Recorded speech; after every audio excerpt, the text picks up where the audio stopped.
instead of just taking them. As worldly as it may seem, one of the few dates I recall each year is October 1st. October 1st, 1975, I received my first paycheck. What a deal.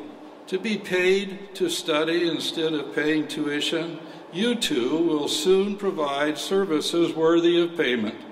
And I hope you will always remain sensitive to the source, which of course are your patients.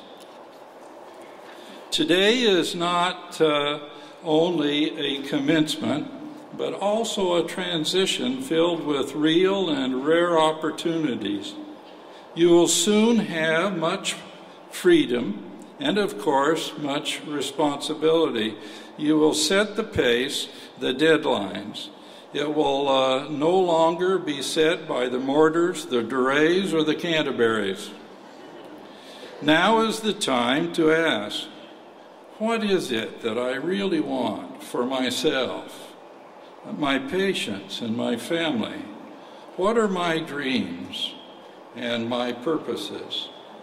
For several years, you have been asked to use the left cerebral hemisphere. What else? Now you are on a peak or a crest. Your view is greater and clearer than before, as you are able to contemplate the past and the future together. Now is an excellent transition time to dream and ponder with the right cerebral hemisphere. May I now suggest a few ideas which, if properly cultivated, will pay untold rewards. I believe in many instances these ideas will further solidify the foundation on which not only a successful practice, but a successful life can be built. Keeping in mind that the things we believe in are the things we do. Number one, and there will be only 4 of these, it'll go quickly. Number one, shed all baggage of dishonesty and backbiting that may have weaved its way in your activity.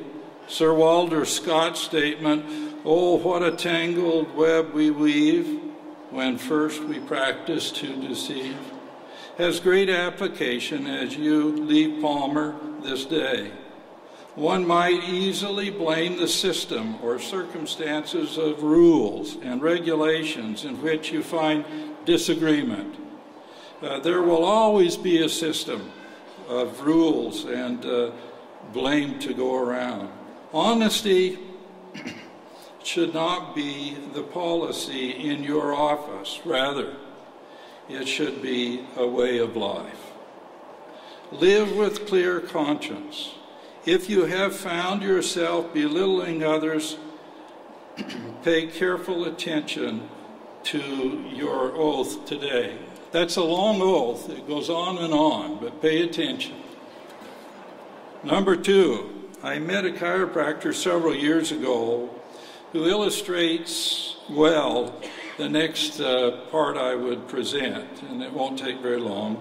I was teaching a postgraduate seminar to field doctors on the central nervous system, of all things. Among 20 participants was an elderly man, an early 1920s graduate from Palmer, Dr. Frutiger. During the session, I asked him to share with us what it was like at Palmer in the 1920s. He did so, and also took the opportunity to emphasize how excited he was at his age to see a spinal cord for the first time and to learn the new advances in neuroscience.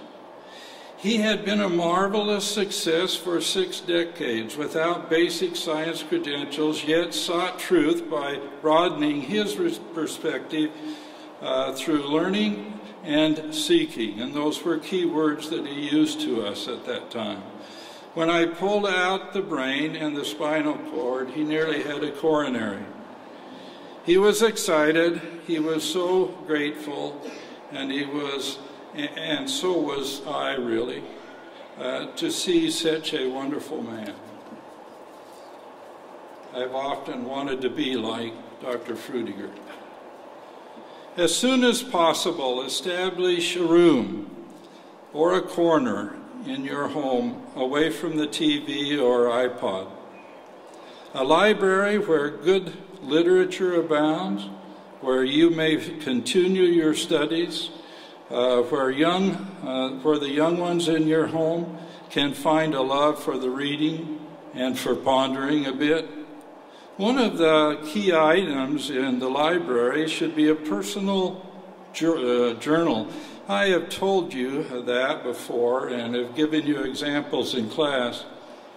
I could think of few graduation gifts more significant than presenting of a personal journal. So parents, cancel the Mercedes and order a $12 journal. I promise you it will not rust. However, it will grow in appreciation every year. Number 3, there's only 4.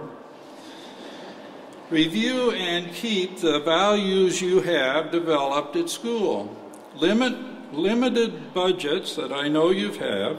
Limited budgets have brought sacrifice, self-reliance, restraint, and personal management skills time in managing money. You've been forced to do that.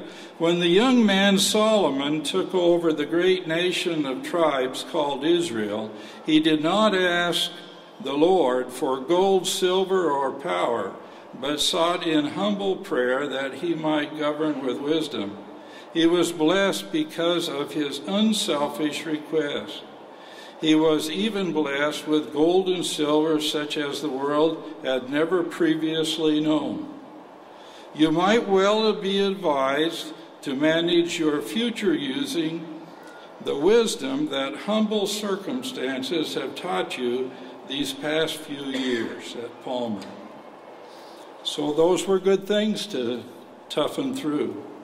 Number 4, and the last of these numbers, I could go on, and I probably will.